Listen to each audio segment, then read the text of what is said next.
செய்தோம். 5ஆம் வசனத்தை வாசிக்க போகிறோம். திரும்ப 34ஆம் சங்கீதம் 5ஆம் வசனம். Psalm 34:5. 34ஆம் சங்கீதம் 5ஆம் வசனத்தை எல்லாம் சேர்ந்து வாசிக்கலாமா? அவர்கள் அவர் நோக்கி பார்த்து பிரகாசமடைந்தார்கள், அவர்கள் முகங்கள் வெட்கப்படவில்லை. ஹல்லேலூயா. மெடிக்கல் சயின்ஸில் அனாட்டமி என்று சொல்லுகிற ஒரு பகுதி இருக்குது. அப்படின்னா உடற்கூறு ஆய்வு. ஒவ்வொரு பகுதியாக பிரித்து அதை படிக்கிற ஒரு நிலைமை. அதே போல் தான் அந்த வசனத்தை 34ஆம் சங்கீதம் 5ஆம் வசனத்தை ஒவ்வொரு பகுதியாக பிரித்து தியானிக்க, அதை தேவனுடைய வார்த்தை குறித்து ஆராய்ந்து பார்க்க கர்த்தர் செய்தார். கடந்த நாட்களில் அந்த வார்த்தையின் ஒவ்வொரு பகுதியை நாம் பார்த்து கொண்டிருக்கிறோம். இந்த நாளிலும் அந்த வசனத்தின் பின்பகுதியில் அவர்கள் முகங்கள் வெட்கப்படவில்லை, வெட்கப்படவில்லை அந்த ஒரு வார்த்தை கடந்த வாரத்தில் நான் செய்து முடித்த பின்பு இந்த வார்த்தை என்ன கொடுக்கணும் ஜெபித்து ஆண்டவர் அந்த வார்த்தையை பாயிண்ட் அவுட் பண்ணார். வெட்கப்படவில்லை. அப்படியானால் தேவ ஜனங்கள் பிரகாசிக்க பண்ணுகிற ஒரு வாழ்க்கை மாத்திரமல்ல, ஒரு வெட்கமடையாதபடி அல்ல வெட்கப்பட்டு போகாதபடி வாழ்கிற ஒரு வாழ்க்கையை தேவன் நமக்கு தர விரும்புகிறார். பல நேரங்களில் நம்முடைய வாழ்க்கையிலே சூழ்நிலை நம்பி மனிதனை நம்பி வெட்கப்பட்டு போயிருக்கலாம். ஆனால் நம்முடைய ஆண்டவர் நம்மை குறித்து விரும்புகிற ஒரு காரியம், ஒரு வெட்கமடையாத ஒரு வாழ்க்கையை நாம் அமைத்து கொள்ள வேண்டும் என்று தேவன் விரும்புகிறார். ஸோ அந்த வார்த்தை கிடைத்த மாத்திரத்திலே நான் வேதத்தில் சில பகுதியை நான் பார்த்தேன். அப்படியானால் வெட்கமடையாத ஒரு வாழ்க்கை நாம் இந்த உலகத்தில் செய்ய வேண்டுமானால் தேவன் நமக்கு சொல்லுகிற ஆலோசனை என்ன, அவர் நமக்கு தருகிற வசனங்கள் என்ன, எப்படி வாழ்க்கையை அமைத்து கொள்ள வேண்டும் என்பதை ஆராய்ந்து பார்த்தவர்கள் வேதத்தில் சில வார்த்தைகளை ஆண்டவர் நினைப்பூட்டினார். ஐத்தாந்த கால்வெளி வேகமாக உங்களோடு நான் பகிர்ந்து கொண்டு முடிவாக ஆண்டவர் கடைசி நாட்டில் எச்சரிப்பூர்வமாய் சொல்லப்பட்ட வெட்கப்பட்டு போகாதபடி இருக்கத்தக்கதான ஒரு நிலைமையை நான் வலியுறுத்தி சொல்லும்படியாய் நான் விரும்புகிறேன். யோவேலின் புத்தகம் 2ஆம் அதிகாரம் 26ஆம் வசனத்தை மையமாய் வைத்து என் ஜனங்கள் என்கிற வார்த்தையிலே நான் பல நேரத்தில் தேவனுடைய வார்த்தையை பகிர்ந்து கொடுத்திருக்கிறேன். அதில் சொல்லும் பொழுது வாசியுங்கள். 2:26.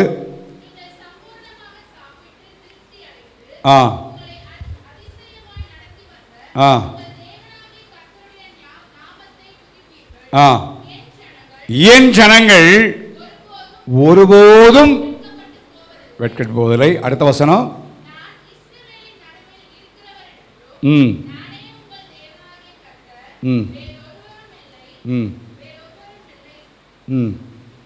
அடுத்து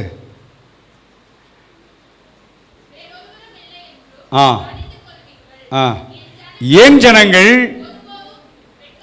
பாருங்க, 2 முறை வேதத்தில் சொல்லும் பொழுது ரொம்ப அழுத்தமாய் சொல்லப்பட்ட வார்த்தை. என் ஜனங்கள் ஒருபோதும் என்ன செய்வதில்லை. அப்போ இன்னைக்கு ஆண்டவருடைய ஜனமாக நாம் இருக்க வேண்டும். ஆண்டவருடைய ஜனமாய் நாம் இருக்கும் பொழுது நாம் வெட்கப்பட்டு போவதில்லை. ஏசாயா 45ஆம் அதிகாரத்தில் தீர்க்கதரிசனமாய் சொல்லப்பட்ட வார்த்தையை வாசிக்கிறோம். வாசியுங்கள். 45ஆம் அதிகாரம் 17ஆம் வசனம்.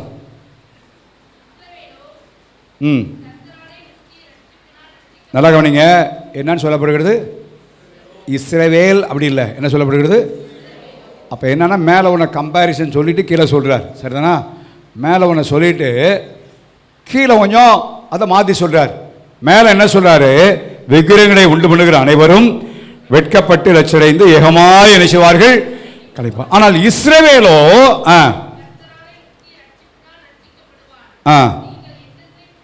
சதா காலங்களிலும் வெட்கப்படாமலும் கலங்காமல் இருப்பீர்கள். தன்னுடைய ஜனத்தை, இஸ்ரவேல் என்று சொல்லுகிற ஜனத்தை ஆண்டவர் சொல்ல பார்க்கிறோம். எழுத்தின்படியே இஸ்ரவேல் உண்டு. இன்னைக்கு ஆவிக்குரிய பிரகாரமாக இஸ்ரவேல் என்ற இடத்திற்கு நாம் இருக்க வேண்டுமானால் உபாமத்தி புத்தகம் 33ஆம் அதிகாரத்தில் தேவனுடைய வார்த்தை வாசிக்கிறோம். யார் அந்த இஸ்ரவேல்? எழுத்தின்படியாய் பிறந்தவன் அல்ல. உபாமத்தி புத்தகம் 33ஆம் அதிகாரம் 29ஆம் வசனத்தை வாசிங்க.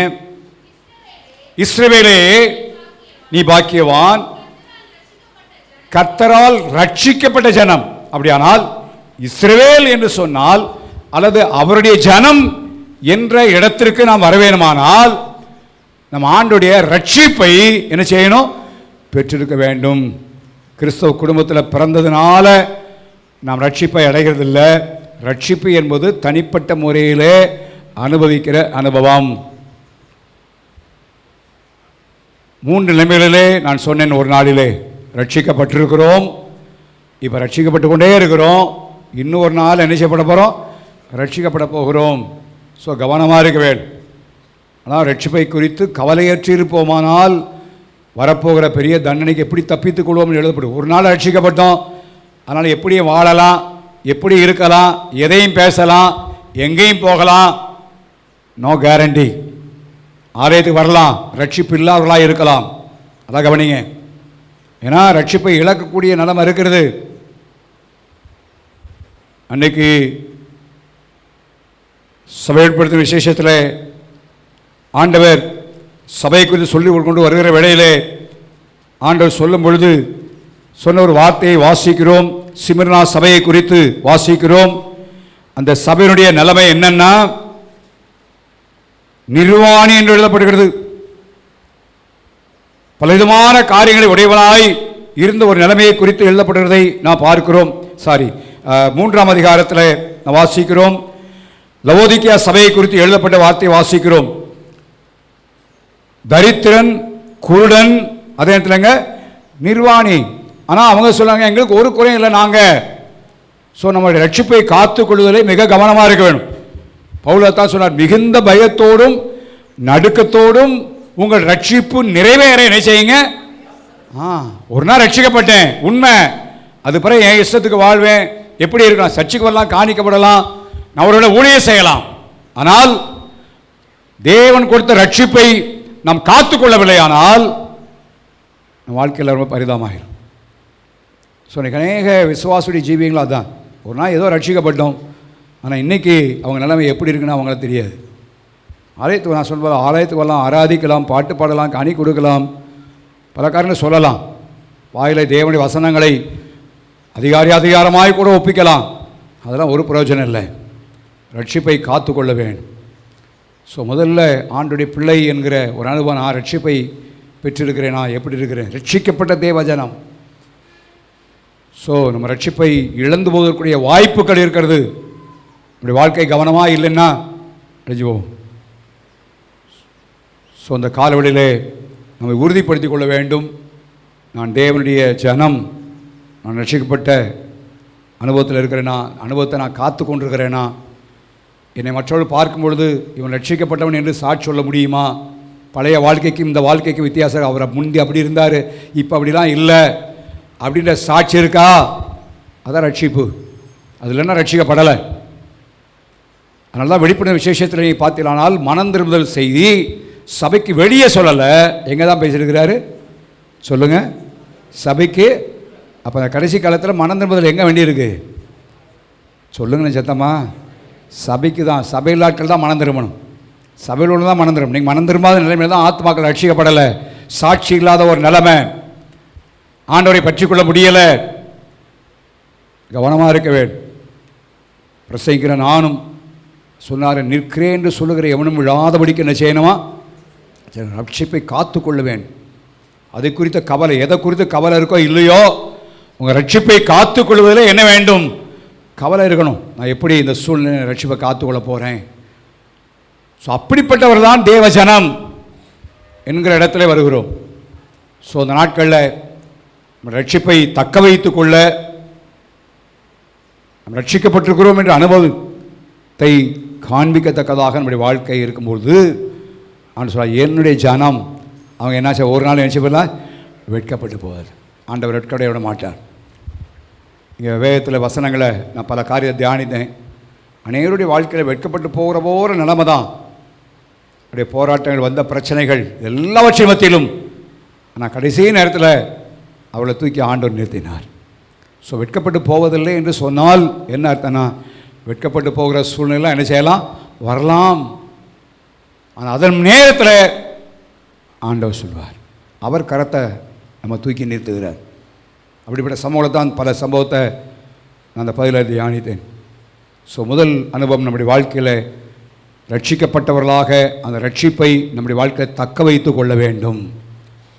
ஆண்டவர் கொடுத்த ரட்சிப்பின் வஸ்திரத்தை நம்ம பாதுகாத்து கொள்ள வேண்டும். அந்த லவோதிக்கா சபை வஸ்திரம் இல்லை, தேவன் கொடுத்த வஸ்திரத்தை இழந்து போன ஒரு நிலைமை. அதனால் ஆண்டவர் சொல்வார், வாங்கிக்கொள், பே த பிரைஸ், கரையம் கொடுத்து நீ வாங்கு. முதல் ரட்சிப்பை கொடுக்கும் பொழுது ஆண்டவர் இலவசமாய் தருகிறார். ஆனால் அந்த ரட்சிப்பை தக்க வைத்துக் கொள்வதற்கு, திரும்ப பெற்றுக்கொள்வதற்கு கரையம் செலுத்த வேண்டும், கரையம் செலுத்த வேண்டும். அப்படிப்பட்டலாம் கர்த்தர் இந்த நாட்களில் வெட்கப்படாதபடி கர்த்தர் நடத்துவார். நம்முடைய வாழ்க்கையில் வேறு ஒன்று காரியங்கள் நமக்கு ஆதரவாக இருக்க போகிறதில்லை. ஸோ நம்ம சற்று ஆராய்ந்து பார்ப்போம்.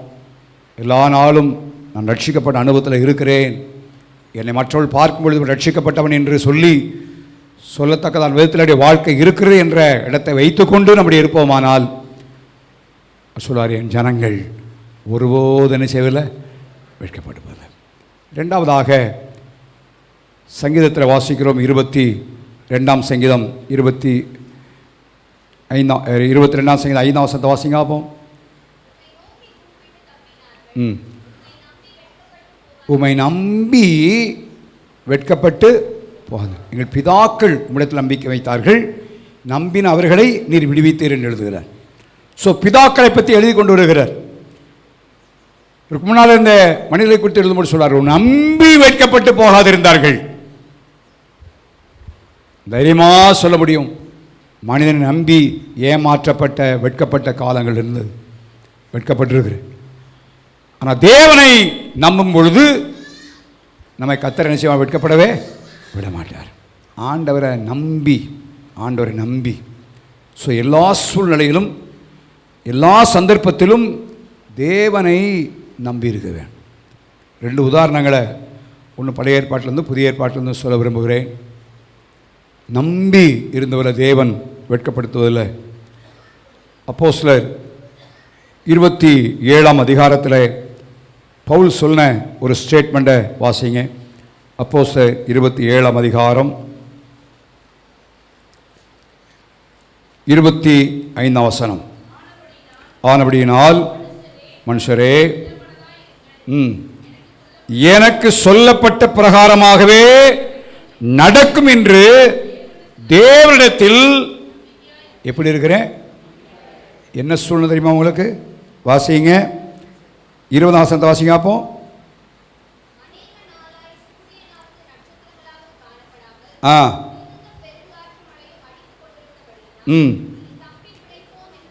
இனி தப்பி பிழைப்போம் என்கிற நம்பிக்கை என்னாச்சு?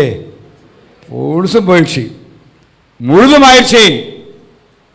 அவன் சொல்றான், எனக்கு சொல்லப்பட்ட பிரகாரமாகவே நடக்கும் என்று நான் கர்த்தரிடத்தில் என்ன செய்கிறேன்? நம்பிக்கையா இருக்கிறேன். ஆண்டவர் என்ன சொன்னார்? அப்போஸ்தலர் 23ஆம் அதிகாரம் 11ஆம் வசனத்தை வாசிங்க. அப்போஸ்தலர் 23:11. ராத்திரியிலே கர்த்தர் பவுலின் அருகே நின்று, திடன்கொள், இங்க எனக்கு எப்படி சாட்சி கொடுத்தாயோ அதே போல என்ன செய்யணும்? ரோமால சாட்சி கொடுக்கணும். இப்போ அங்கே தான் போயிட்டு இருக்கிறார், ரோமாவுக்கு தான் போய்கிட்டு இருக்கிறாரு. அதனால் சொல்கிறான், எனக்கு சொல்லப்பட்ட பிராரமே என்ன செய்யும்? நடக்குமாப்பா. நம்ம மேலே சொல்லும் பொழுது சொல்கிறான், அந்த பின்னால் பார்க்கும் பொழுது உங்கள் தலையிலிருந்து ஒரு மைல் என்ன செய்யாது, விடாது. அவனை பாதுகாப்பார், கப்பற் சேதமே அல்லாமல் உங்கள் ஒருவனுக்கு பிராண சேதம் ஏற்படாது. காரணம் என்ன? தேவன் எனக்கு சொல்லி இருக்கிறார், நான் ரோமாவில் நின்று தேவனை குறித்து சாட்சி சொல்ல வேண்டும். அதனால எனக்கு சொல்லப்பட்ட பிரார்த்தனை என்ன செய்யும்? நடக்கும். நம்பிக்கையா இருக்கிறேன், நம்பிக்கையா இருக்கிறேன், நம்பிக்கையா இருக்கிறேன். வெட்கப்பட முடியாத சூழ்நிலை வந்தது, வராமல்ல. கப்பல் உடைந்தது. போர்ச்சவன் நினச்சான் எல்லாத்தையும் வெட்டி கொண்டு வர நினச்சான். ஆனால் தலைவன் சொன்னான், இல்லைப்பா தப்பிக்கட்டு எல்லாரும். கரை சேர்ந்தார்கள். 27ஆம் அதிகாரத்திலே குளிர் அதிகமானபடினாலே எல்லாரும் குளிர் காய்ந்து கொண்டிருக்கும் பொழுது பவுலும் கொஞ்சம் வர எடுத்து செய்கிறான், போடுகிறான். விஷப்பூச்சி என்ன செய்தாங்க? ஜனங்கள்லாம் என்ன சொன்னாங்க? அந்த ஜனங்கள் சொன்னது சரி, கப்பலில் இவங்க கூட போனால் என்ன செஞ்சுருப்பாங்க? எனக்கு சொல்லப்பட்ட பிரகாரமே நடக்குன்னு சொன்னானே, இப்போ என்ன ஆக போகுது, என்ன நடக்க போகுது? இந்த தருணத்தை இந்த பகுதியெல்லாம் நான் எப்போல்லாம் வாசிக்கிறேன் அப்போல்லாம் எனக்கு ஒரு பெரிய ஆச்சரியம் என்னென்னா, இன்றைக்கி ஜனங்களுடைய நிலைமை எப்படின்றது தான் அந்த பகுதி அதிகமாக சுட்டி காட்டுது. அது என்ன இருக்குது? 6ஆம் வசனத்தில் அவனுக்கு வீக்கங்கண்டு சருதியாய் விழுந்து சாவான் என்று எவனாவத்தை உதவி செய்ய வந்தானா? இதுதான் உலகம்.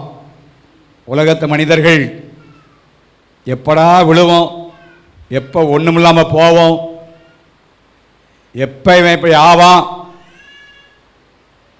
உலகம் மாத்திரம் சில விசுவாசிகள் அப்படி நினச்சிக்கிட்டு இருக்கிறாங்க.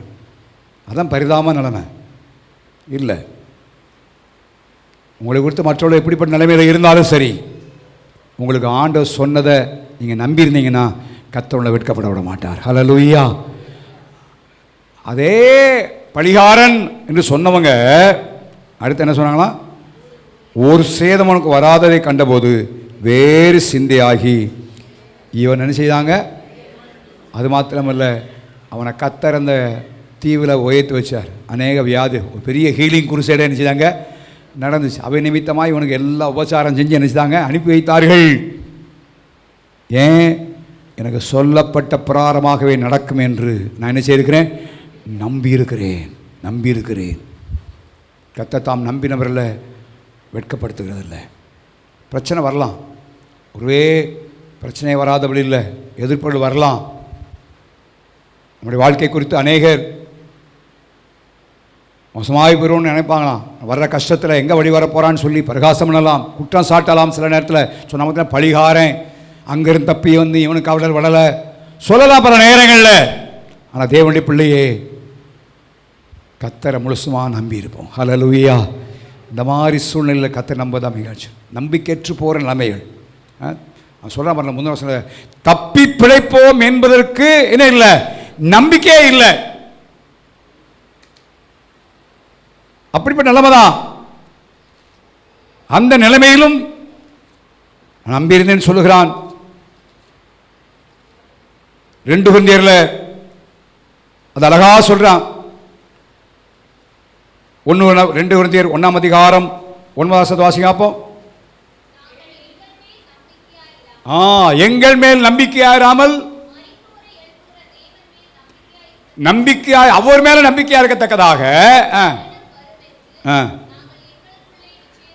அந்த படைகளை என்ன நிச்சயித்திருந்தாங்க? ஆல் க்ளோஸ், இனி அவ்வளோதான். ஆனால் அவன் சொன்னான், நான் நம்பியிருக்கிறேன்ப்பா, நான் நம்பியிருக்கிறேன்.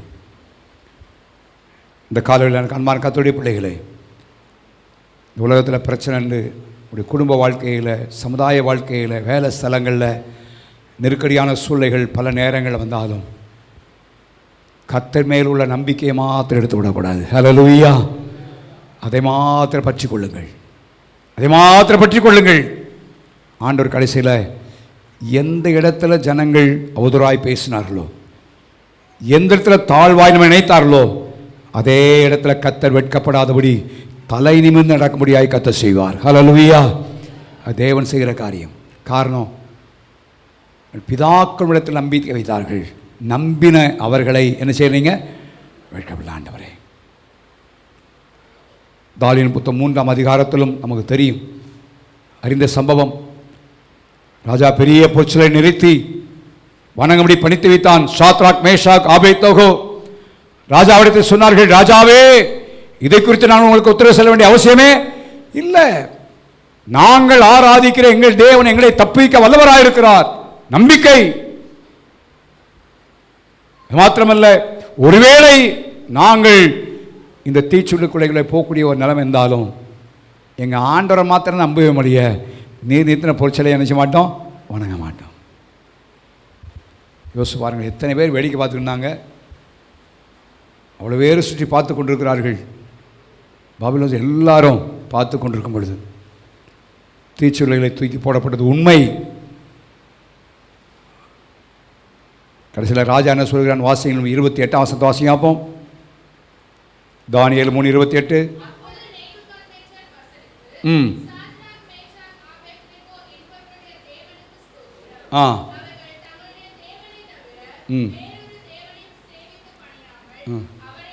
அவரையே நம்பி. என்ன நம்பியா? சத்தமாக சொல்லுங்க அப்போ. அவரை இல்லை, யாரை நம்பி? அவரையே நம்பி.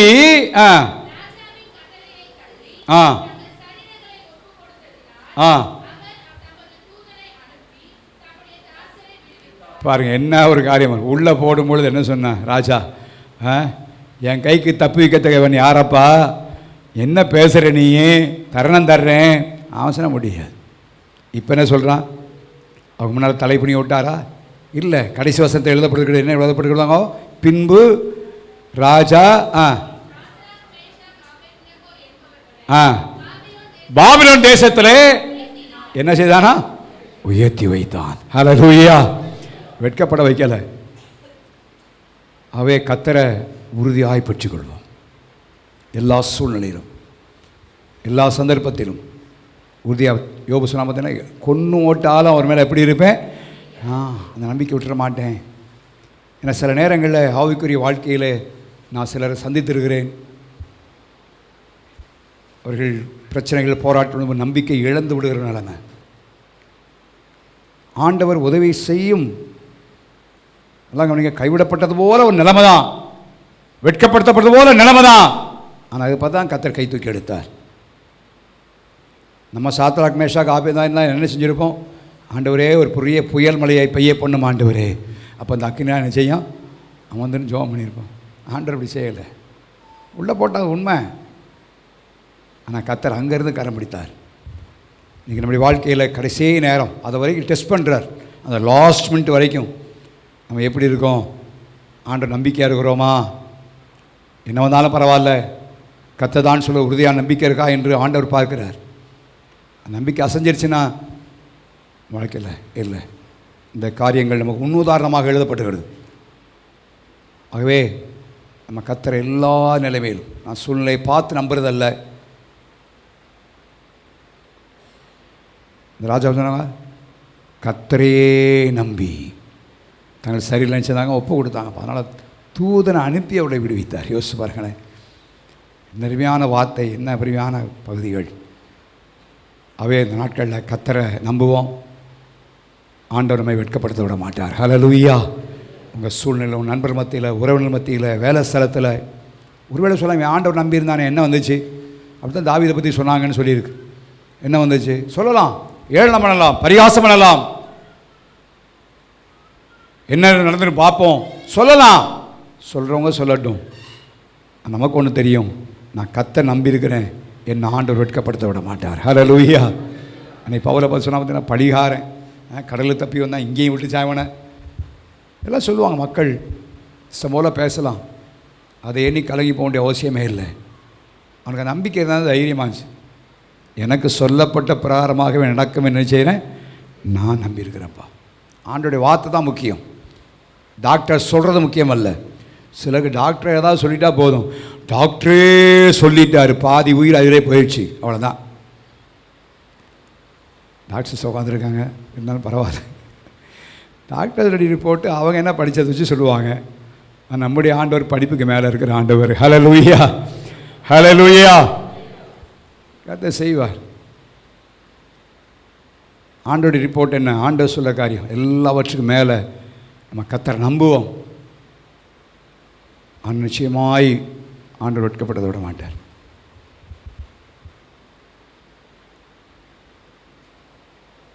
ஸோ கர்த்தரை நம்பி இருக்கும் பொழுது ஆண்டவர் நம்ம. கடந்த நாளில் ஒரு மிஷினருடைய வாழ்க்கையை நான் வாசித்து கொண்டிருந்தேன். ரஷ்யாவில் ஆண்டவரை ஏற்றுக்கொண்டதுனால, ஏற்றுக்கொண்டு அவர் மற்றவரை வழிநடத்தினார். அவர் கண்டுபிடிக்கப்பட்டார். குடும்பத்தோடு பிரிக்கப்பட்டு ஒரு பெரிய வனாந்திரமான இடத்துல இருக்கிற ஒரு சிறைச்சாலை, அதற்குள்ளே தள்ளப்பட்டார். ஒன்றுமே இல்லை. ஒன்றும் கொடுக்க முடியாத ஒரு நிலைமை. அந்த ஜெயில் சூப்பரண்டன் அவர் அங்கே இருக்கிறார். நீ ஆண்டவரை நம்பி இருக்கிற, உன்னை ஆண்டவர் சாப்பாடு தருவாரான்னு பார்ப்போம், என்ன செய்வார்னு பார்ப்போம் அப்படின்னு சவால் கேட்ட பயங்கர கோபத்தோடு பேசினாராம். இவ்வளோ ஆண்டவர், நான் ஆண்டவர் நம்பியிருக்கிறேன், ஆண்டவர் நம்பியிருக்கிறேன். எவ்வளவோ அவரை வற்புறுத்தினார்கள். மற்றவர்கள் ஜெபிக்கிற இடத்தை காட்டும்படியாக, மற்றவர்களை சொல்லும்படியாக. சொல்லவே இல்லை. உன்னை என்ன செய்கிறோம் பாருன்னு சொல்லி நாடு கடத்தது போல் கடத்தி அந்த தனிமைப்பட்ட ஒரு இடத்துல கொண்டு வச்சுருந்தாங்களாம். அந்த ஜெயில் சூப்பர்னு தரம் கொடுத்த நான் சொல்கிறேன், இப்போ நீ சொல்லணும். இல்லை, நான் ஆண்டவர் நம்பியிருக்கிறேன். நீ நம்பியிருக்கிற ஆண்டவர் உனக்கு என்ன செய்வான்னு பார்ப்போம், ஒரு ரொட்டி துண்டு தருவாரான்னு பார்ப்பான்னு சொல்லி போயிட்டான். இவர் அறையில் ஜெபம் பண்ணார். ஆண்டவரே, உம்மை நம்பியிருக்கிறேன், உம்மை நம்பியிருக்கிறேன் ஆண்டவர். ஜெபித்து காலையில் பார்த்தாரா, ஒரு பிரெட் துண்டு, ரொட்டி துண்டு, ஒரு அந்த இங்கிலீஷில் அதை பற்றி போட்டிருந்தாங்க, ரொம்ப விலையேற பெற்ற நல்ல ப்ரிப்பேர் பண்ண ஒரு ரொட்டி துண்டு அவர் இருந்துச்சு.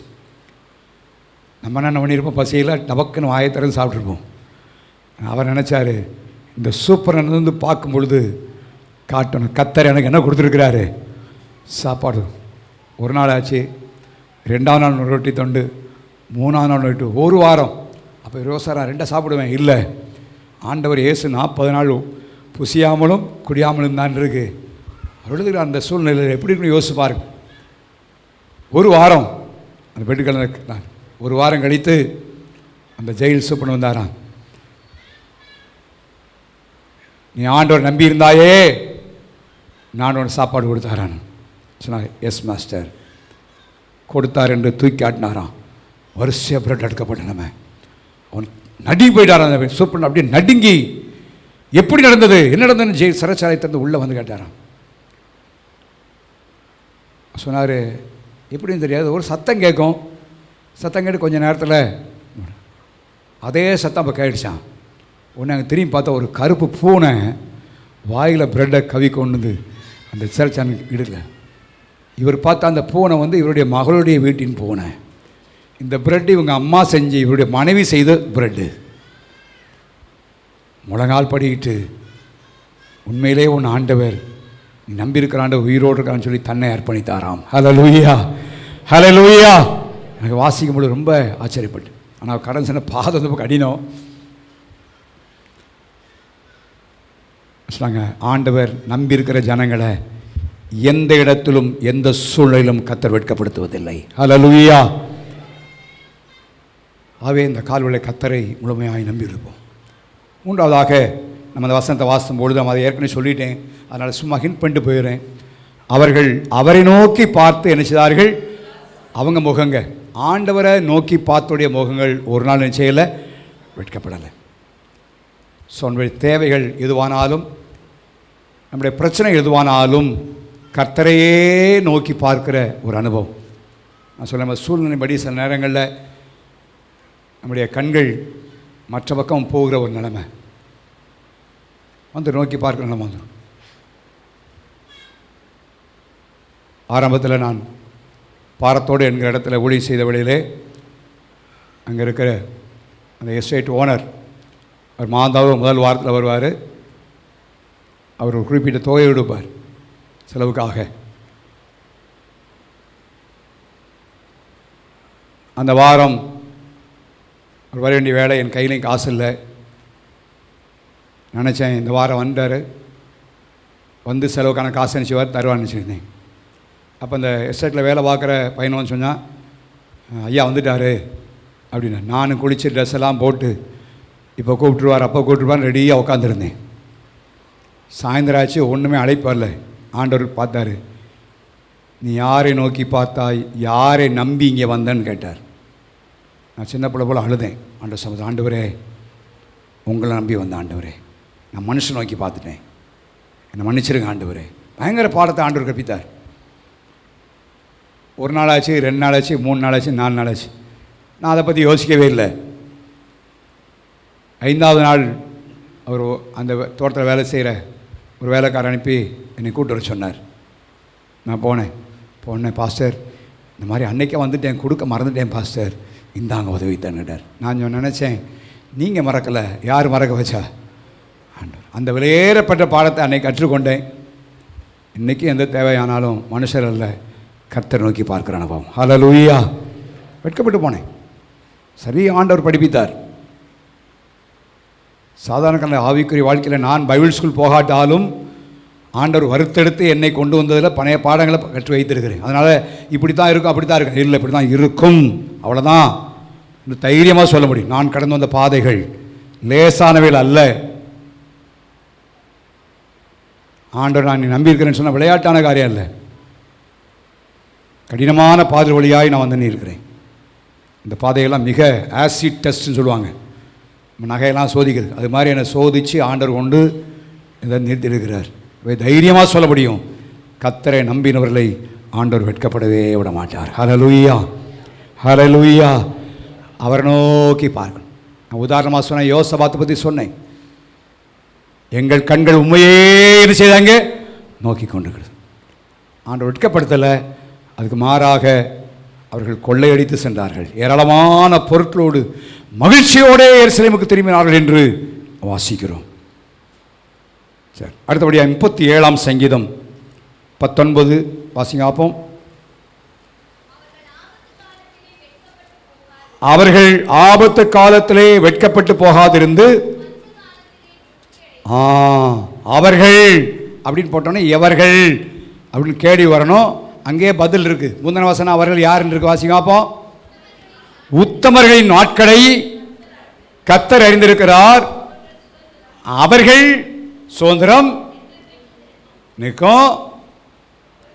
அவர்கள், அந்த அவர்கள் யாரப்ப சத்தமா சொல்லுங்க, உத்தமர்கள். ஆண்டவருக்கு முன்பாகவும் மனிதர்களுக்கு முன்பாகவும் உத்தமமாய் நடக்க வேண்டும், உண்மையாய் நடக்க வேண்டும். தேவனுக்கு முன்னால உண்மையாக நடக்கணும், மனுஷருக்கு முன்னாலே உண்மையாக நடக்க வேண்டும். அவர்களை கர்த்தர் வெட்கப்படுத்துகிறது இல்லை. நான் இந்த சம்பவத்தை குறித்து தியானித்துக் கொண்டிருக்கும் பொழுது, உத்தமர்களுக்கு உதாரணமாய் வேதத்திலே உள்ள மனிதர்களை நான் பார்க்கும் பொழுது யோபுவின் புத்தகத்தை நான் பார்த்தேன்.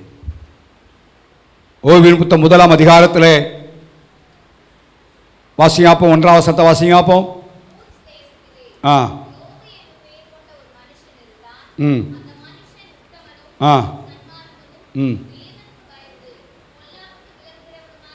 சரி, இனி 8ஆம் வசனத்தை வாசிங்க பார்ப்போம்.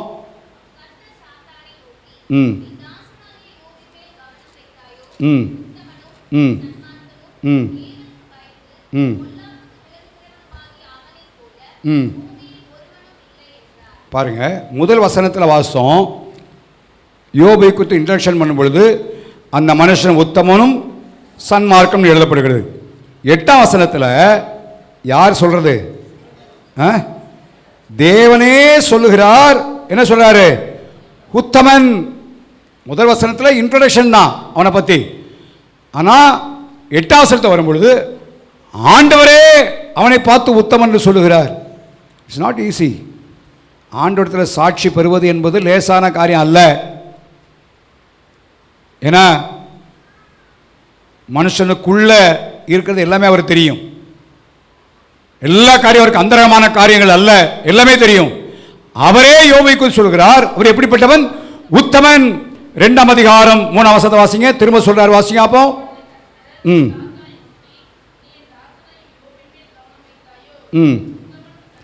இங்கே பார்க்கிறான், உத்தமன்.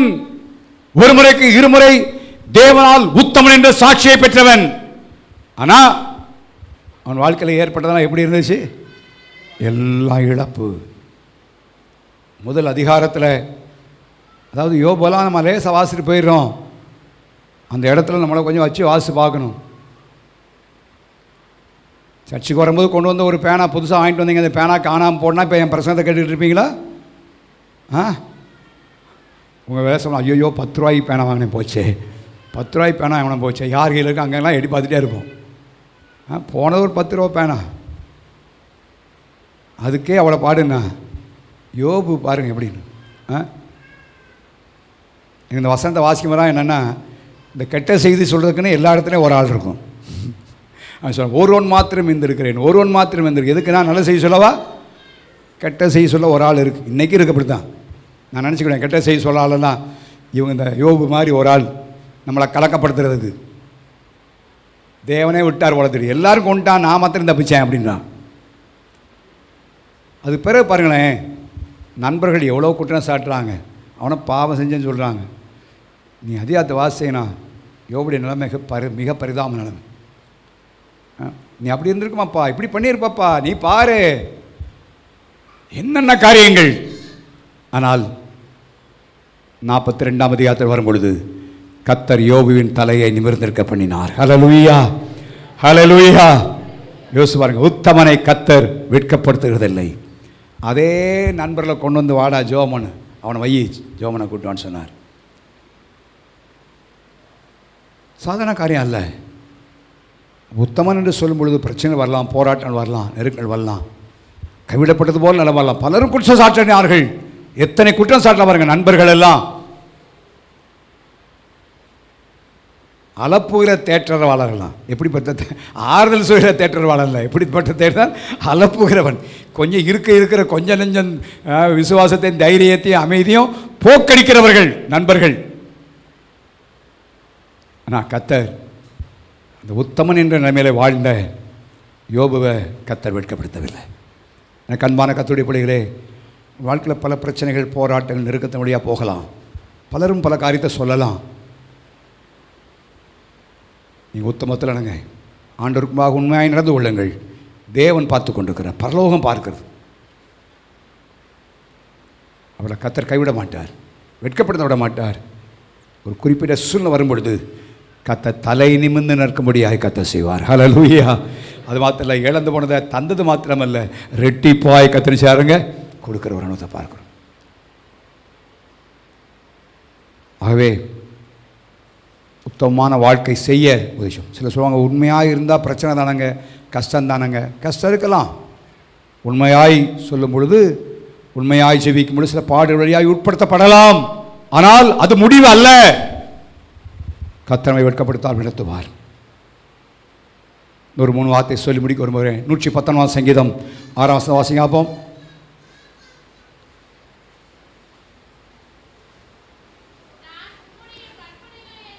உம்முடைய கற்பனை எல்லாம் கண்ணோக்கும் பொழுது, ரைட், என்ன காரியம் சொல்கிறேன். நம்ம வாழ்க்கையிலே பிரச்சனைகள், போராட்டங்கள், நெருக்கல் வரும்பொழுது நம்ம வேற எங்கேயும் பார்க்கறதில்ல. எங்கே பார்க்க வேண்டும்? ஆண்டோடைய வார்த்தையை கண்ணோக்கி பார்க்க வேண்டும். ஆண்டவர் என்ன சொல்லுகிறாரு? கர்த்தருடைய வார்த்தை என்ன சொல்லுது? குடும்பத்தில் ஒரு பிரச்சனை வருது, தேவனுடைய வசனம் என்ன சொல்லுது? அப்படி பார்த்தானா வெட்கப்பட மாட்டோம். உங்களுடைய கற்பனைகளை நான் கண்ணோக்கும் பொழுது நான் நினைச்ச மாட்டேன், வெட்கப்பட மாட்டேன். இடத்துல மாமனார் என்ன சொன்னார், மாமியார் என்ன சொன்னார், நாத்தனார் என்ன சொன்னார், அவர் என்ன சொன்னார், இவர் என்ன சொன்னார், இல்லை, ஆண்டோடைய வார்த்தை என்ன சொல்லுது, கர்த்தருடைய வசனம் என்ன சொல்லுது இது குறித்து, அதை படிங்க. ஆண்டோடைய வார்த்தை இதை குறித்து என்ன சொல்லுகிறது? எல்லா காரியத்திற்கும் பதிலை தேவன் வேத வசனத்தை எழுதி வைத்திருக்கிறார். அதற்காகத்தான் கர்த்தருடைய வேதத்தை கையிலே கொடுத்திருக்கிறார். ஆண்டோடைய வசனம் இட்ஸ் அ கைட் புக், சட்ட புத்தகம் அல்ல. நான் கடந்த நாட்டில் ஒருத்தர் எழுதினதை வாசிருந்தேன். இன்னைக்கு அநேகர் பைபிள் வந்து சட்ட புத்தகம் நினைக்கிறாங்க. சட்ட புத்தகம்ல அப்படிப்பட்ட மைன்யூட் லாஸ்லாம் எழுதுவார்னா பைபிளை நம்மளால் தூக்கிட்டே போக முடியாதான். It's not a law book, it's a guide book. வழிகாட்டியின் புத்தகம், வழிகாட்டுகிற புத்தகம். வழிகாட்டு நமக்கு குடும்ப வாழ்க்கையில், தொழிலானாலும் சரி, வியாபாரமானாலும் சரி, படிப்பானாலும் சரி, எந்த காரியமானாலும் சரி, ஆண்டோடைய வார்த்தை என்ன சொல்லுது, வாழ்க்கையில் கர்த்தருடைய வசனம் என்ன சொல்லுது, இதை குறித்து தேவனுடைய வார்த்தை நமக்கு என்ன சொல்கிறது? போய் பார்க்கும் பொழுது, அந்த வசனத்தை கண்ணோக்கும் பொழுது நம்ம கர்த்தர் வெட்கப்பட விட மாட்டார். ஹல்லேலூயா, ஹல்லேலூயா. எல்லாருக்கும் போதுமான பதிலை கர்த்தர் எங்கே வச்சிருக்கிறாரு? பைபிள்லேயே வைத்திருக்கிறார். வேதத்தில் பரிகாரம் இங்கே தான் இருக்குது. நம்ம கையிலேயே பரிகாரத்தை கொடுத்துருக்கிறாரு. ஆனால் இதை விட்டுட்டு வேற ஆள்கிட்ட ஆலோசனை போகிறோம், இதை விட்டுட்டு வேற யாரோ சொல்கிறத கேட்க போகிறோம். கர்த்தருடைய வார்த்தையை படிங்க, தேவனுடைய வசனத்தை படிங்க, தேவனுடைய வசனத்தை திரும்ப திரும்ப படிங்க, கண்ணோக்கி பாருங்க. அந்த வார்த்தை நம்ம வெட்கப்படுத்தாது. நான் கடந்த வார்த்தை முந்தானே பேசினேன், போன வாரம் தானே பேசினேன். ஜீவ வசனத்தை பற்றி கொண்டு உலகத்திலே சுடர்களை போல பிரகாசிக்கிற நீங்கள் அப்போ வசனத்தை பிடித்து கொள்ளும் பொழுது நம்ம வாழ்க்கையில் வெட்கப்பட மாட்டோம். ஆண்டவர் பிரகாசமடை பண்ணுவார். ஸோ தேவனுடைய வார்த்தைகள் எல்லா சூழ்நிலை நமக்கு என்ன சொல்லுது கண்ணோக்கி பார்ப்போம். கர்த்தர் இதை குறித்து என்ன சொல்லுகிறாரு, இதை குறித்து ஆண்டவருடைய ஆலோசனை என்ன தேடி பார்ப்போம். ஆண்டவர் இதை குறித்து அவர் சொல்லுகிற காரியம் என்ன. நான் பல நேரங்களில் பார்க்கிறேன், சில நேரம் திருமண வீடு, என்கேஜ்மெண்ட் வீடு இதெல்லாம் நடத்தும் பொழுது பைபிளில் என்ன சொல்லுது, இதை பற்றி என்ன ஆண்டவர் தள்ளுறாரு தேடி தான் பார்க்குறேன் சில நேரங்களில். ஏன்னா வெறும் பிரசங்கம் மாத்திரம் பண்ணிட்டு போடாத, சில நேரத்தில் ஒவ்வொரு கூட்டத்தும் வீட்டில் நடத்தும் போது கூப்பிட்றாங்க, ஒவ்வொரு வித்தியாசமான கூட்டங்கள். அப்போ அதுக்கு என்னுடைய சொந்த ஆலோசனை இல்லை, ஆண்டவரே இது குறித்து வேதம் என்னப்பா சொல்லுது, நீங்கள் என்ன சொல்கிறீங்க. நான் பார்த்துருக்கேன், எல்லாத்துக்கும் கர்த்தர் இங்கே வச்சுருக்கிறார். ஹல்லேலூயா. இது ஒரு புதை பொருள். அவை உங்களுடைய வாழ்க்கையை தேடி பாருங்கள். காரியங்கள் வரும் பொழுது இதில் என்ன சொல்லியிருக்கிறாரு, ஆண்டவர் இதை குறித்து என்ன சொல்கிறாரு, அவருடைய ஆலோசனை என்ன என்பதை பார்ப்போமானால் நம்ம வெட்கப்பட்டு போமாகட்டும். வாசியம் அடுத்து 1 பேதுரு 2 அதிகாரம் 6 வசனம்.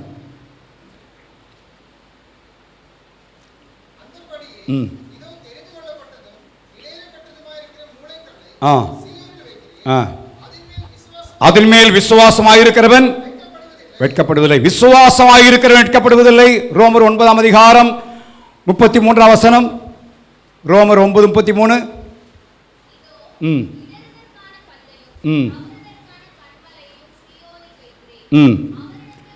அவரிடத்தில் விசுவாசமாயிருக்கிறவன் எவனோ 11 வசனம் 10:11. ரோமர் 10:11. அவரை விசுவாசிக்கிறவன் எவனோ, whosoever it may be. அந்த பாருங்க, அந்த எவனோன்றது பைபிளில் சில இடங்களாக சொல்லப்படுகிறது, சில வசனங்களுக்கு குறிப்பிட்டு சொல்றார். அதில் இங்கே பார்க்கும் பொழுது எவனோ, அது யாரானாலும் பரவாயில்ல, கர்த்தரை விசுவாசிக்கிறவர்களை கர்த்தர் செய்ய மாட்டார், வெட்கப்பட விட மாட்டார், வெட்கப்பட விட மாட்டார். கர்த்தரை விசுவாசிக்கிறவர்களை, ஸோ கர்த்தரை உறுதியாக விசுவாசிப்போம்.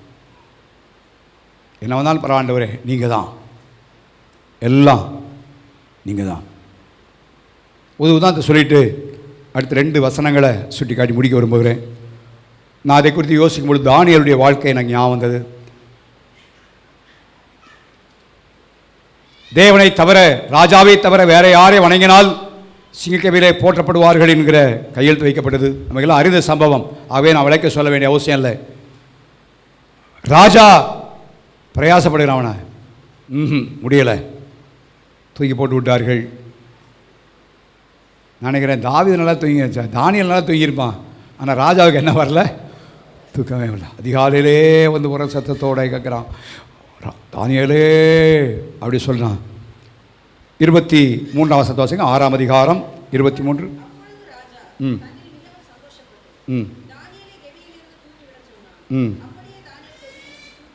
இப்போ உள்ள சத்தம் கேட்குது, ராஜாவே தூக்கி விட சொல்கிறான்.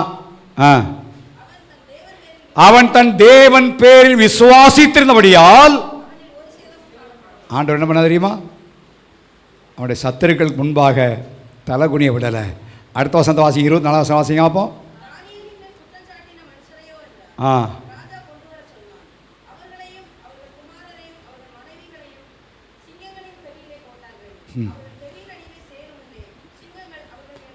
பாவம், ஆண்களாக சேர்ந்தான் தீர்மானம் பண்ணியிருப்பாங்க. கடைசியில் கெட்டது யார், முழு குடும்பம் போயிடுச்சு, முழு குடும்பத்தை தள்ளிட்டான்.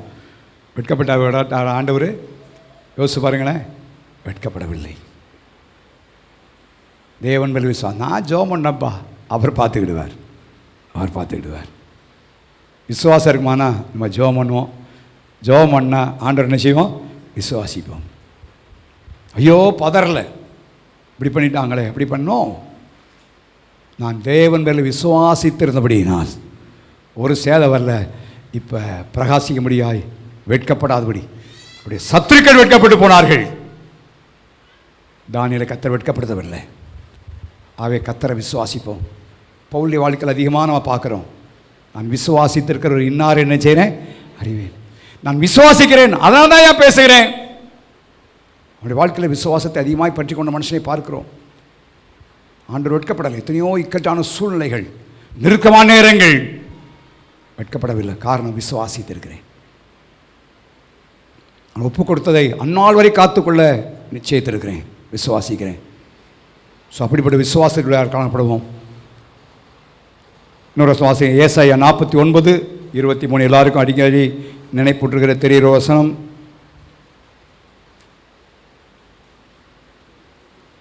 ஏசாயா 49:20. இல்லை சாரி, இந்த ஏசாயா 49:23.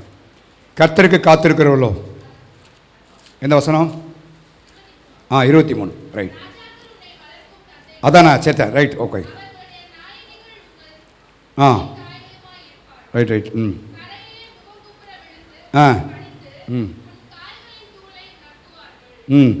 நான் கர்த்தர், எனக்கு காத்திருக்கிறவர்கள் வெட்கப்படுவதில்லை என்று அப்பொழுது சொல்லுவீங்க. ஸோ கர்த்தர் காத்திருக்கும் பொழுது இன்னைக்கு ஒருவேளை சத்துருக்கள் நமக்கு எதாவது எழும்பலாம், பல காரியத்தை செய்யலாம். ஆனால் ஒரு நாள் வரும், கர்த்தருக்காய் காத்திருக்கும் பொழுது அவங்க காலில் விழுந்து நினைச்சுவாங்களாம், கீழே கொண்டு வருவார். அப்போ தெரியும் நான் கர்த்தர், எனக்கு காத்திருக்கிறவர்கள் ஒரு நாளும். சில கேட்பாங்க, எவ்வளோ நாள் காத்திருக்கிறது? அடுத்த கேள்வி கேட்பான், ஆண்டவர் எவ்வளோ நாள் காத்திருக்க சொல்கிறாரோ அவ்வளோ நாளைக்கு என்ன செய்யணும்? காத்திருக்கணும்.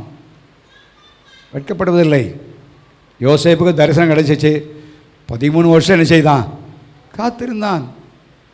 வெட்கப்பட்டு போனானா? இல்லையே. எந்த சவால் முன்னால் சொன்னானோ, எந்த சவால் பகைத்தார்களோ அதே சவால்கள் தன் காலில் விழுந்து பணியும்படியாக கர்த்தர் செய்தார். வெட்கப்படுத்தலை ஆண்டவர் யோசேப்பை. யோசிப்பார். அவே தேவனுக்காக வெயிட் பண்ணும். சில காரணம் அவசரப்படக்கூடாது, பழி வாங்கிடக்கூடாது. எனக்கு அப்படி செஞ்சான், நான் ஒன்று செய்வேன். இல்லை, வெயிட். கர்த்தருக்காய் காத்திருப்போம். தாவீது சொல்ல பாருங்க, 40ஆம் சங்கீதம் 1 வசனம் வாசிங்க பார்ப்போம்.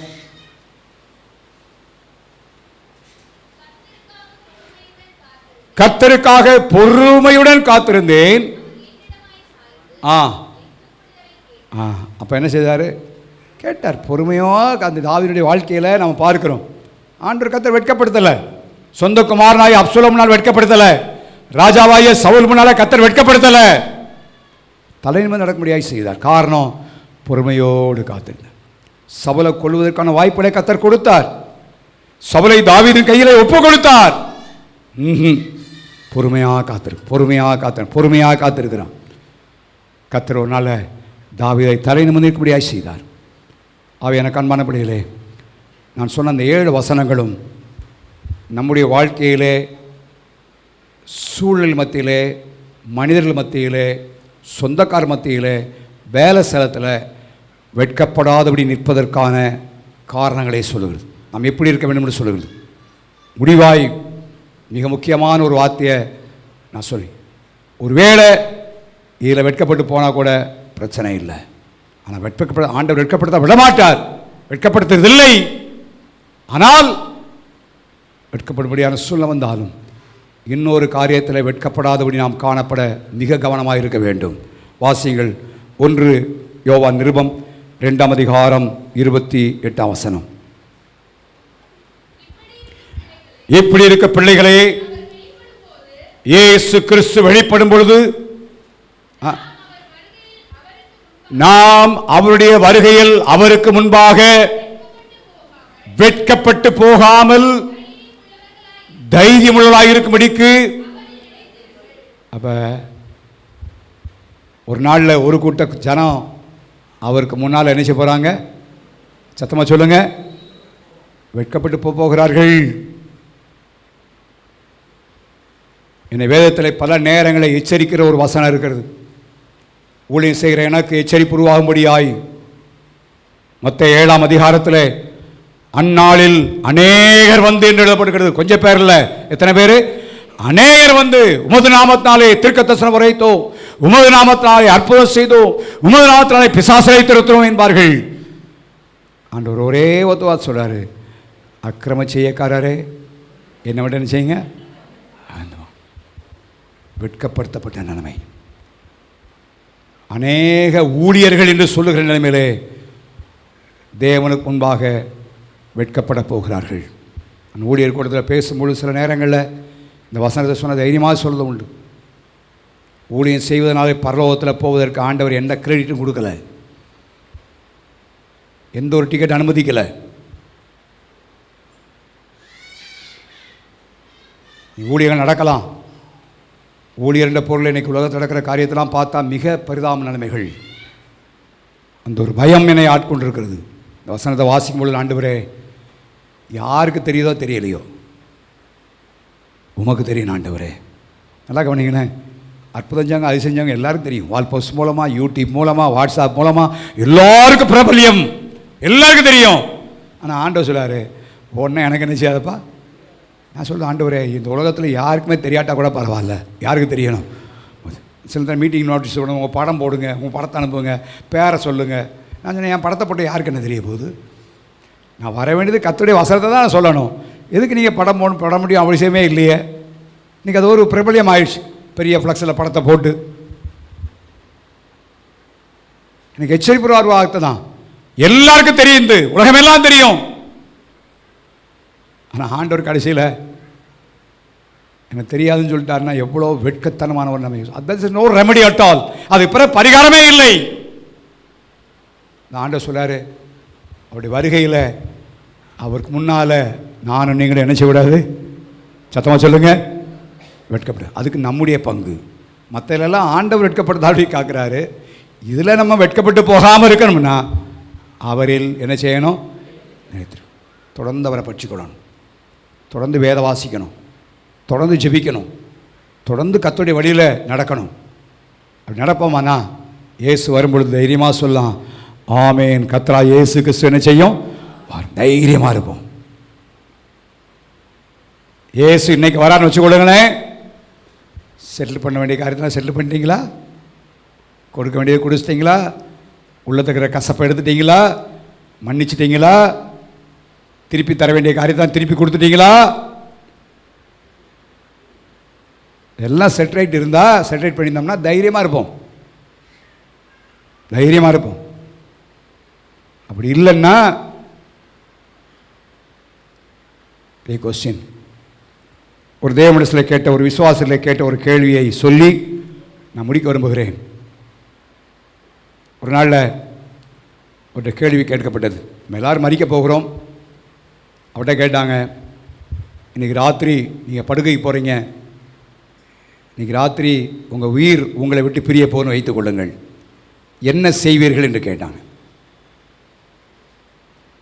நமக்கெல்லாம் ஆண்டவர் நீடித்த ஆழை தரட்டும். அந்த கேள்வி நம்ம கொஞ்சம் கேட்டு பார்ப்போம், நம்ம என்ன செய்வோம் அப்படின்னு. யார் யாருக்கு வாட்ஸ்அப்பில் மன்னிப்பு கேட்கணுமோ எல்லாம் கேட்போம், ஃபோன் பண்ணணுமோ ஃபோன் பண்ணுவோம். என்னென்ன கழுவும் ஆண்டவரே, ரத்தத்தால் கழுவும் ஆண்டவரேன்னு சொல்லி கழுவணும். எதுவும் பொருள் அடுத்தால் பொருள் இருந்தால் அப்போயே ஜிபே பண்ணி இதை வச்சுக்கோங்க, 1க்கு 4 கூட வச்சுக்கோங்க, எல்லாம் பண்ணிடுவோம். அவர் என்ன சொன்னார் தெரியுமா? சொன்னார், எப்பயும் போல இரவு சாப்பிடுவேன், குடும்பத்தோடு குடும்ப ஜெபம் பண்ணுவேன், பின்பு என் அறையிலே போய் நான் வாசிக்க வேண்டிய பகுதியை வாசித்து ஜெபித்து கண்ணை மூடுவேன், காலையில் பரலோகத்தில் கண்ணை திறப்பேன். ஹல்லேலூயா. Well prepared life. அப்படிப்பட்ட ஒரு ஆயத்தமாக்கப்பட்ட ஜீவியம் நமக்கு தேவை. ஏசு எப்போ வரான்னு தெரியாது, ஆனால் சீக்கிரம் வரப்போகிறார். நாளைக்கு வரேன்னு சொல்ல மாட்டேன், அடுத்த வாரம் வரேன்னு சொல்ல மாட்டேன், ஆனால் சீக்கிரம் வரப்போகிறார். வேதத்தின் தீர்க்கதரிசன வார்த்தைகள் நிறைவேறி கொண்டிருக்கிறது. மிக தீவிரமாக என்ன செய்யும்? நிறைவேறும். அதனால் இந்த நாட்டில் அவரில் நிலைத்திருப்போம். வேத வாசிக்க, ஜெபிக்க, கர்த்தரை தேடுறத அடுத்த இடத்துக்கு வைக்காதீங்க, 3வது ஸ்தானத்துக்கு கொண்டு போகாதீங்க, முதல் ஸ்தானத்தில் வைங்க. முதலிடமாய் வையுங்கள். வேத வாசிப்பதையும் ஜெபிப்பதையும் கர்த்தரை ஆராதிப்பதையும் கர்த்தருடைய ஆலயத்துக்கு வரும் கர்த்தருக்கு அடுத்த காரியங்களை செய்வதிலும் முதலிடத்தில் வைங்க. அப்போ தான் நீங்கள் ஆண்டவர்கள் நிலைத்திருக்க முடியும். மற்றதை புறம்பே தள்ளுங்கள். இயேசு வரும்பொழுது இப்போ நான் செய்கிற காரியம்தான் அவருக்கு நான் நிற்கும். இப்போ நான் ராப்பகலாக உழைச்சி சேர்த்து வச்சுக்கிற பணமோ நகையோ சொத்தோ வீடோ நிலங்களோ ஒன்றும் ஜாமீன் கொடுக்காது. நான் இவ்வளோ கொடுக்குறேன் ஜாமீன், அவரை விட்டுருங்க. எதுவும் ஜாமீன் இந்த உலகத்தில் தான். கர்த்தருக்கு எந்த ஜாமீன் கிடையாது. ஒன்றே ஒன்று, தேவனுடைய பாதையில் நடக்க வேண்டும், தேவனில் நிலைத்திருக்க வேண்டும். அது ஒன்று தான். ஆகவே இந்த நாட்களில் கர்த்தருக்குள்ள நிலைத்திருப்போம். நம்ம வெட்கப்படாதபடி அவருடைய வரிகளை காணப்படுவோம். அது மாத்திரமல்ல, நான் முன் சொன்ன 7 காரியங்களை நம்ம வாழ்க்கையில் செய்யும் பொழுது இந்த உலகத்தில் மற்றவர்களுக்கு முன்பாக கர்த்தரை வெட்கப்படுத்தாதபடி நிறுத்துவார். ஹல்லேலூயா. எல்லாம் ஜெபம் பண்ணலாமா? ஹல்லேலூயா. Thank you Lord. ஸோ இந்த உலகத்தில் நான் நீங்களும் வெட்கப்பட்டு போகாத ஜீவியத்தை செய்ய நம்ம அர்ப்பணிப்போம். ரட்சிக்கப்பட்ட ஜனமாக வாழ்வோம். ரட்சிப்பை இழந்து போன ஜனங்களாய் அல்ல, ரட்சிப்பை தக்க வைத்த ஜனங்களாய் நம்முடைய வாழ்க்கையில் வாழ்வோம். அவர் நம்புவோம். எல்லா சூழ்நிலைகளும் எல்லா நேரத்திலும் அவரே நோக்கி பார்ப்போம். உத்தமமாக நடப்போம். ஆண்டவருடைய கண்களுக்கு முன்பாக உத்தமமாக நடப்போம். எல்லா காரியத்திலும் வசனத்தை கண் நோக்குவோம்.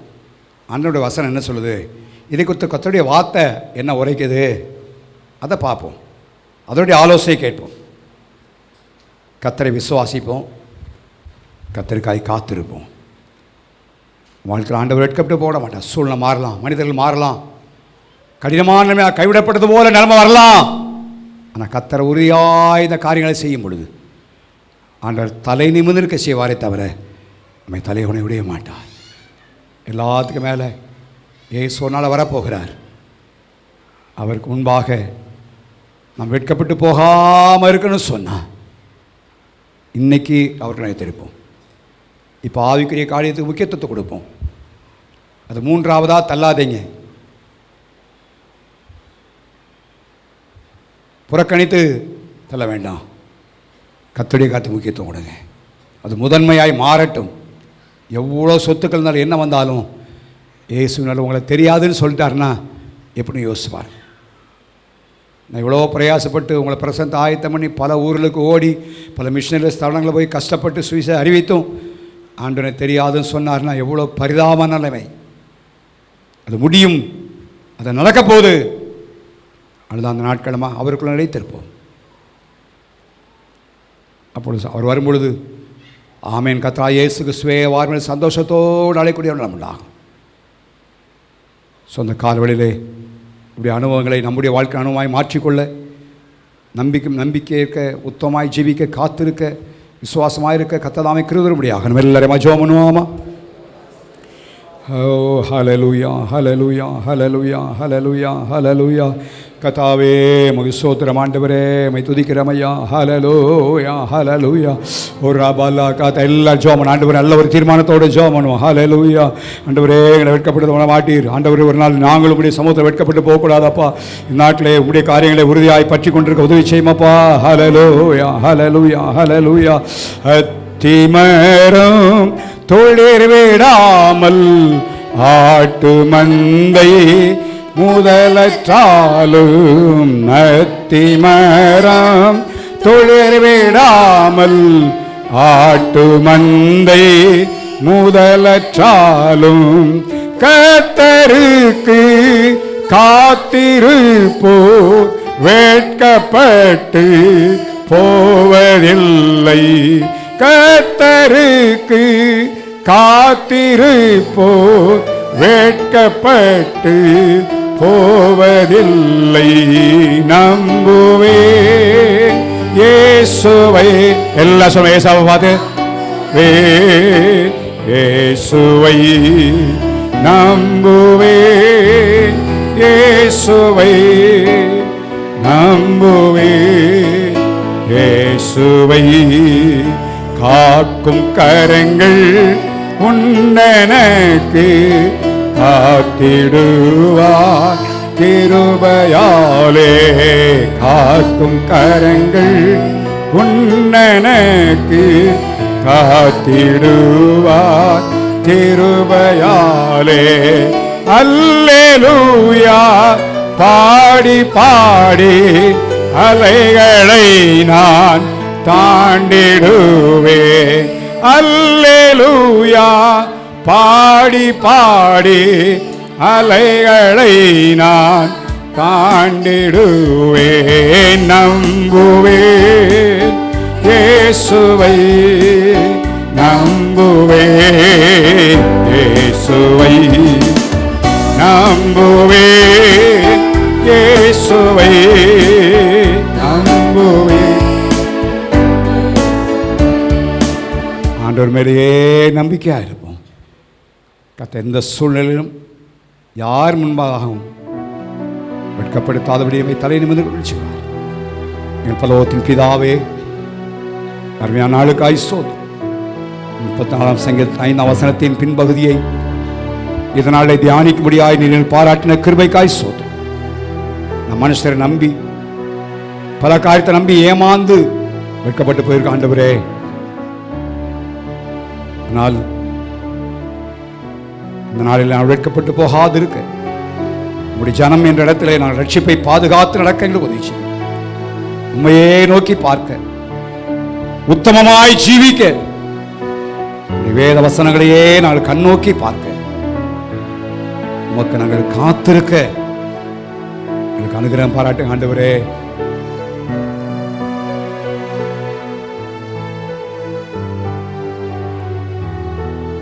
மாத்திர ஆண்டவரே, எல்லா சூழ்நிலையுமே விசுவாசிகள் உதவி செய்யும்.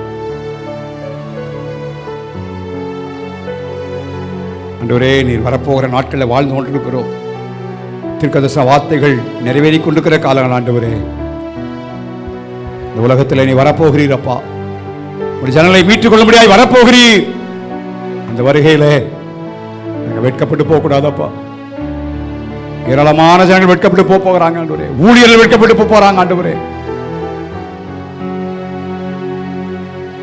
ஆகவே அதை நான் அறிந்தவர்களாக இந்த உலகத்தில் வாழ்கின்ற நாட்கள்ல ஆவிக்குரிய காரியங்களுக்கு ஜெபிப்பதற்கு, வேத வாசிப்பதற்கு, ஆலய ஆராதனைகளுக்கு, தேவனுக்கு அடுத்த காரியங்களுக்கு முக்கியத்துவத்தை கொடுத்து, முதன்மைத்துவத்தை கொடுத்து வாழ உதவி செய்வீராக.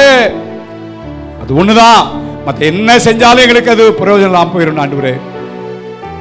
இந்த உணர்வோடு நாங்கள் வரப்போற நாட்டில் இதுவரை இல்லாத அளவிற்கு உமக்கு முக்கியத்துவத்தை கொடுக்க கர்த்தர் அனுகிரகிச்சு ஆய்ச்சி வைக்கிறோம். வந்து ஒவ்வொருவரையும் ஆஸ்வதியும். இந்த வாரம் செய்யப்பெற வேலைகள், பிரயாணங்கள், படிப்புகள், தொழில் எல்லாவற்றிலும் கதை கொடுக்க ஆய்ச்சி வைக்கிறோம். குடும்பங்களுக்கு போராட எல்லா சத்துடைய வல்லமைகள் அந்தகாரத்தின் கீழ் அசுத்தான் எல்லாம் இயேசுவின் நாமத்தினால் சிறைப்படுத்துகிறோம் ஆண்டவரே. சபையை சார்ந்த துறை சில இடத்துல வெளியூரில் இருக்கிற எல்லா பிள்ளைகளுக்கு ஆய்ச்சி வைக்கிறோம். அவளை கர்த்தர் ஆசிர்வதிப்பீராக. உமக்கே நாங்கள் சகல கனத்தை அமைமையும் துதியையும் இயேசுவின் நாமத்தில் இருக்கிற பிதாவே. நான் இரத்தத்தில் மறைந்துள்ளேன், இயேசு இரத்தத்தில் மறைந்துள்ளேன், இயேசு இரத்தத்தில் மறைந்துள்ளேன். தீங்கும் என்னை அணுகாது, தீங்கும் என்னை அணுகாது. தீங்கில்லை, தீங்கில்லை, தீங்கில்லை, தீங்கில்லை, தீங்கில்லை, தீங்கில்லை, தீங்கில்லை, தீங்கில்லை.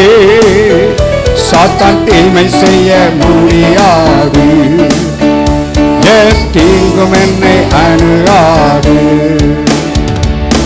நம்முடைய கர்த்தராகிய இயேசு கிறிஸ்துவின் கிருபையும் பிதாவாகிய தேவனுடைய அன்பும் பரிசுத்த ஆவியானவருடைய பாதுகாப்பும் பராமரிப்பும் நாம் யாவரோடும் கூட இருப்பதாக. ஆமென். ஹல்லேலூயா.